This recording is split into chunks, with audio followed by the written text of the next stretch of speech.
நாகை மாவட்டம் வேதாரண்யத்தில் கடந்த 2 நாட்களாக தொடர்ந்து மழை பெய்து வந்த நிலையில் இன்று அதிகாலை முதல் மழை ஓய்ந்து உள்ளது. வேதாரண்யத்தில் சன்னதி கடல் காலை முதல் கடல் சுமார் 100 அடி தூரம் வரை உள்வாங்கி காணப்படுகிறது. கடல் நீர் உள்வாங்கிய பகுதியில் 100 அடி தூரம் சேரும் சகதியமாக உள்ளது.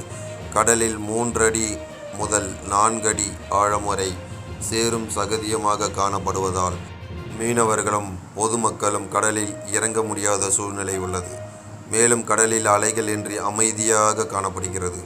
கடல் நீர் உள்வாங்கியுள்ளதால் மீனவர்களும் பொதுமக்களும் அச்சமடைந்துள்ளனர். பருவநிலை மாற்றம் காரணமாக கடல் உள்வாங்கியதாக மீனவர்கள் தெரிவித்தனர். கடல் உள்வாங்கி சேரும் சகதியமாக காணப்படும் நிலையில் இன்னும் ஓரிரு நாளில் காற்று அதிகமாக வீசினால் அலைகள் எழுந்தவுடன் கடல் ஓரத்தில் உள்ள சேறு கரைந்து சரியாகும் என மீனவர்கள் தெரிவித்தனர்.